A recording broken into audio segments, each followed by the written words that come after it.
Bonsoir à toutes et à tous, heureux de vous retrouver pour la tranche info en direct sur votre antenne Canal 10 Télévision avec au programme de cette soirée Info 10, le journal local et régional qui sera suivi de Sport 10. Séverine Méridan fait son grand retour pour la rentrée et vous parlerez donc actualité sportive. En troisième partie, focus, débrief sur l'actualité locale, mais avant tout, on part pour le journal.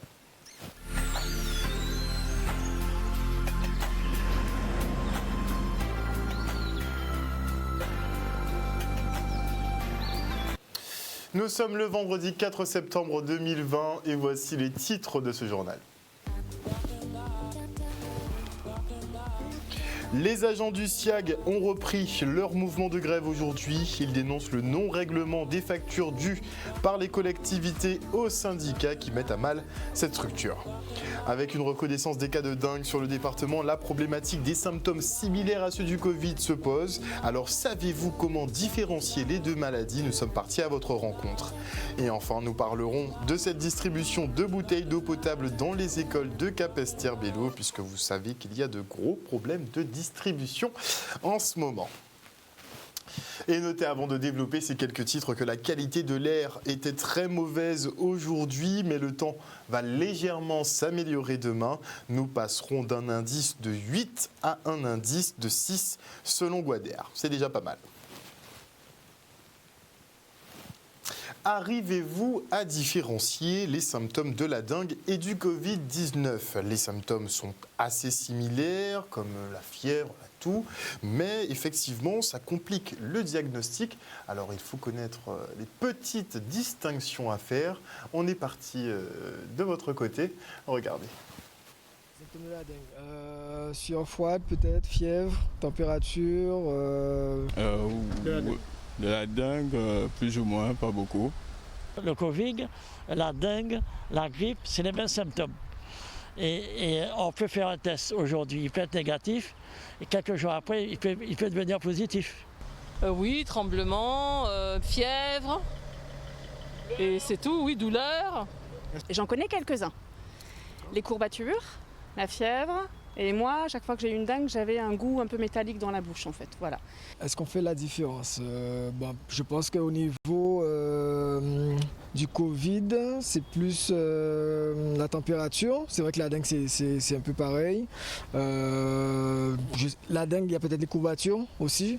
Le Covid, peut-être pas, mais le Covid, des fois, on est asymptomatique aussi. Donc, c'est un peu délicat. Pour moi, c'est la même chose.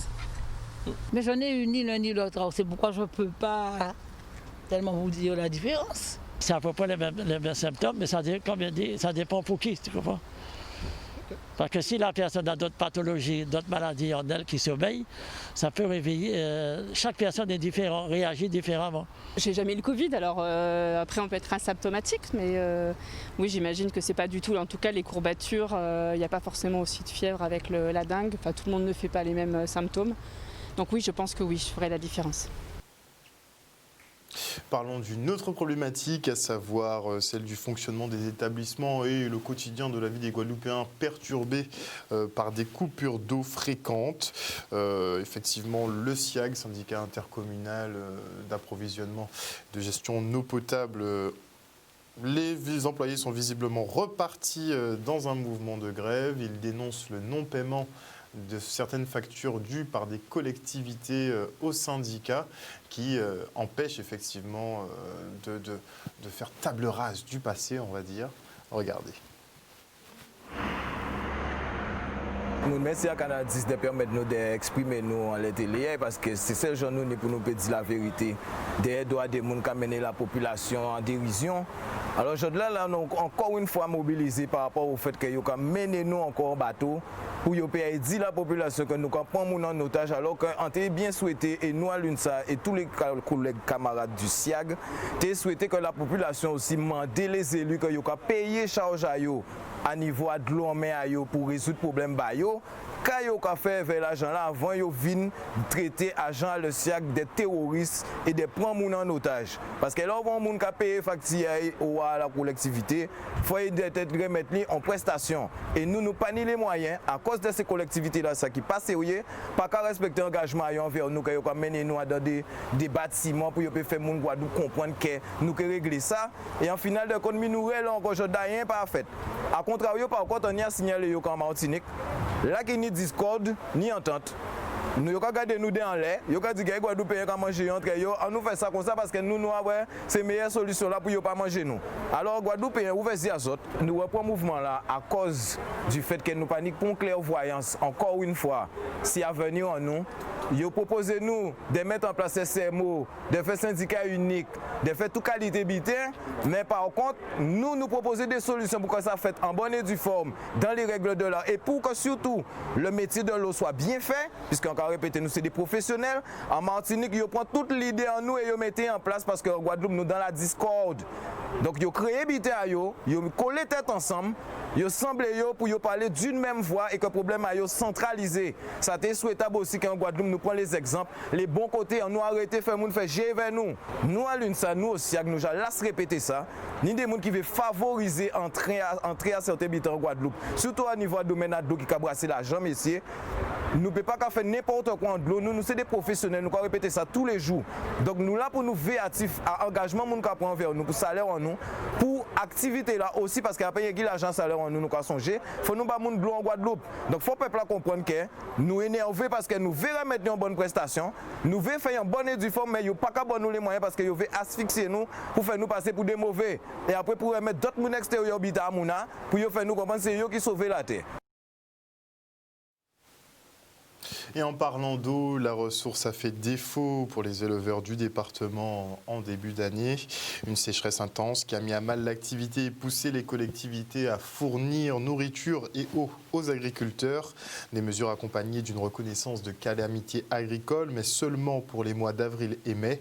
Une décision critiquée par les professionnels du Nord-Grande-Terre, toujours impactés par la météo. Regardez. Actuellement, le problème à nous, là, ils ont déclaré la Guadeloupe en calamité agricole. Mais calamité agricole, ils mettaient de avril à mai. Ok, dans le Nord-Grande-Terre et le Sud-Grande-Terre, nous avons un problème toujours. Nous pas ni de l'eau. Ça fait une dizaine de jours la pluie a tombé, Gagandé à Zebla. Zebla pas qu'à évoluer et ils mettaient à un mois. Et aujourd'hui, nous en septembre, nous payons Zeb avant octobre. Alors, ils ont fait biter en fonction de ça qu'arranger. Ils n'ont pas gardé les problématiques à élever là, mais ils ont gardé pour dépenser moins. Et c'est là ça, nous les petits, nous pouvons toucher ça. Ils ont demandé des papiers, ils ont demandé à grand-mère ou à grand-mère pour ne pas payer. Et alors, c'est toujours, tous les années, c'est même bitin. Nous attendons, mais rien pas fait. Et c'est pour ça qu'on voit, l'élevage sorti à 80 000 têtes, à présent, il a descendu à moins de 35 000 têtes, ça a dégoûté le monde. Tout élevé, pas n'importe quel jeune Thibaut qui a dit qu'il a fait l'élevage. Il y a l'occasion de ça, il a changé de métier. Mais là, à présent, l'État a dégoûté nous et les responsables, les politiques nous ont dégoûté nous aussi. Quand le président de la Chambre a parlé, il a dit qu'il faut bien vrai qu'il mettait un mois. À un mois, ce n'est pas normal parce que nous cherchons toujours. Là, à présent, nous restons à cette table encore, négocier la date du début de sécheresse jusqu'à la fin. En fin de compte, nous tenons deux crises à dans cette crise. Nous tenons Covid là en même temps que sécheresse là. Alors nous avons deux à dans celle. Là, à présent, nous négocier avec eux pour les différentes dates et alléger les papiers. Parce que demandez des papiers, vous-même préparez ces papiers à ça. La pluie recommence à tomber, ça fait une dizaine de jours. C'est bien là, 3 jours baigné, Ticasio. Un seul produit était si bien efficace, c'était tactique, il aurait tiré de la vente. À présent, ils mettent ces bacilles et quand tu es mouché, il va tuer là. Alors là, nous désarrois à présent. Et c'est pour ça l'élevage a pensé qu'il n'est pas loin à éteindre aussi. Parce que d'année à année, il y a diminué en tête de bovins. On joue nous qui arrivons même. Et certains établissements scolaires du département rencontrent régulièrement des problèmes d'approvisionnement en eau. Ce n'est pas une nouveauté. Et à Capesterre, les coupures sont récurrentes, même si ce territoire communal produit quand même plus de 60% de la ressource pour toute l'île. C'est difficile à entendre, mais c'est une réalité. Et en tout cas, la municipalité a décidé d'effectuer des livraisons de packs d'eau dans les écoles. Regardez.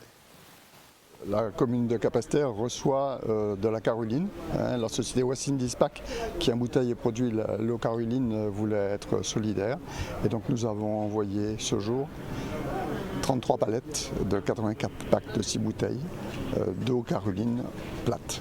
Il était de notre devoir, dans la mesure de nos possibilités, de rendre un petit peu la monnaie. Et c'est la raison pour laquelle on est aujourd'hui à Capesterre. Il y a 2 semaines, nous étions à Saint-François.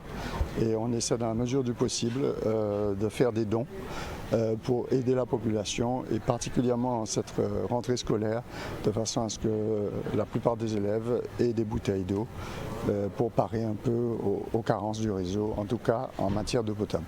De la ville, je tiens à remercier M. Payen, le directeur de Caroline, qui a offert donc un semi-remorque de palettes d'eau à la ville, donc plus de 2800 packs qui seront, comme vous l'avez vu ce matin, entreposés en priorité dans les établissements scolaires de la ville, puisque nous sommes conscients qu'il y a une difficulté d'approvisionnement qui met à mal donc l'accueil de nos enfants, mais il est important que nous puissions donc leur offrir au moins cette eau potable sur la journée, ce qui à terme devrait aussi donc soulager le porte-monnaie des parents, puisque c'est qu'ils sont nombreux à devoir emmener leurs enfants à l'école avec une bouteille d'eau dans le sac.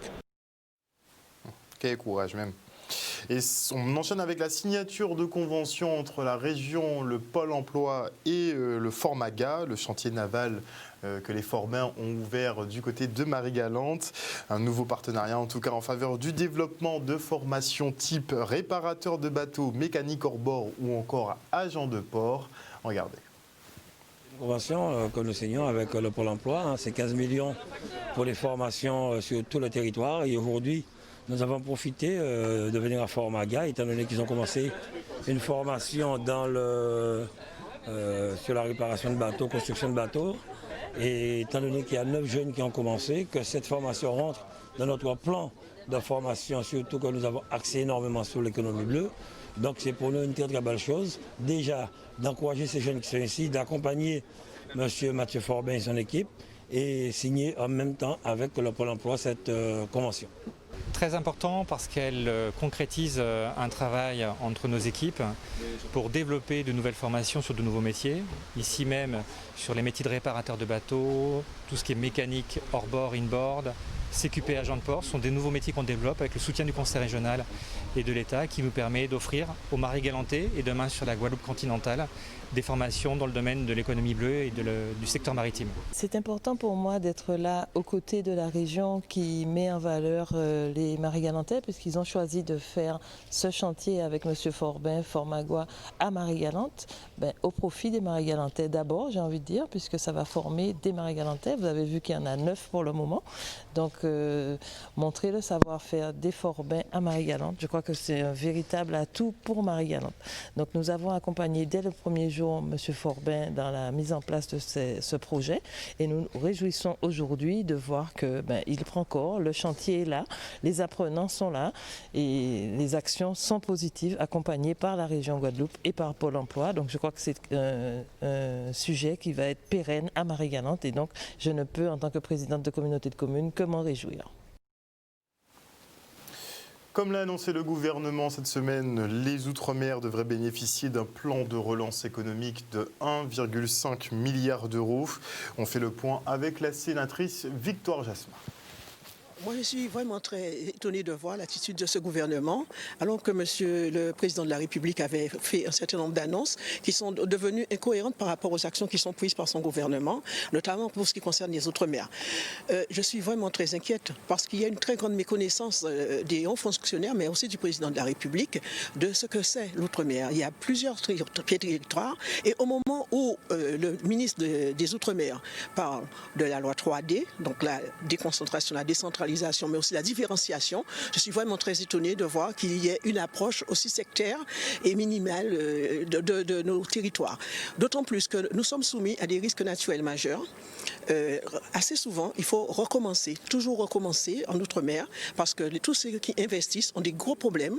Les problèmes assurantiels, les couvertures assurantielles ne sont pas optimisées. Au contraire, on ne prend pas en compte les difficultés que rencontrent les chefs d'entreprise, d'une part, mais aussi le chômage, le taux de chômage qu'il a.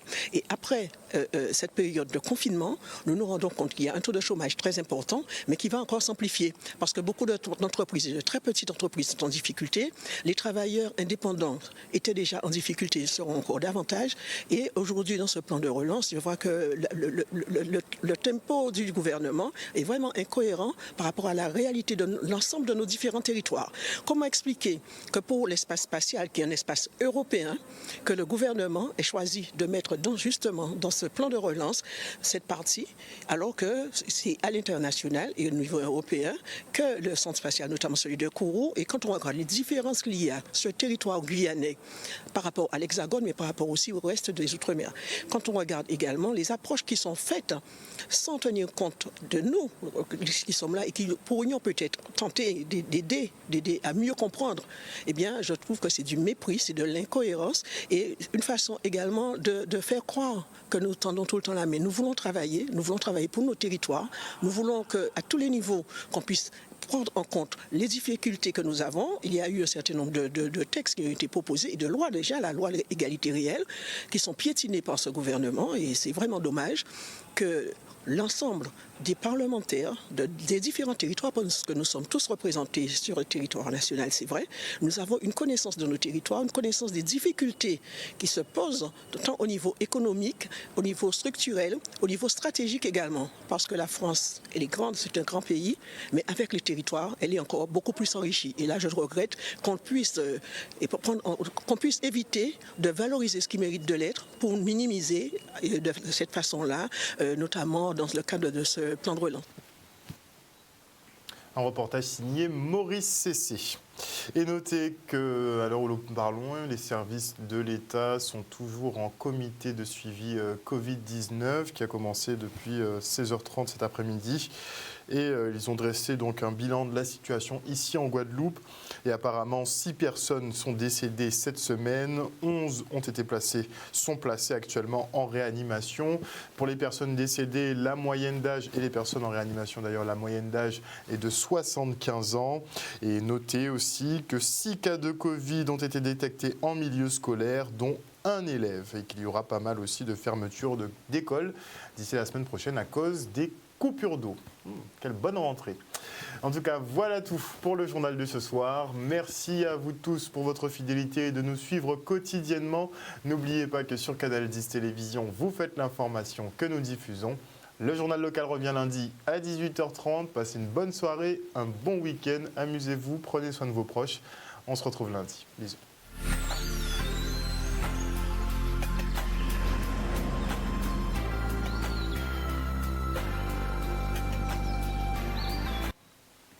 À venir dans la tranche info sur Canal 10, vous retrouverez Séverine Méridan qui fait sa rentrée dans Sport 10, donc toute l'actualité sportive du département. Et avant la coupure pub, je dis bonsoir. Je vais commencer par le bas pour changer.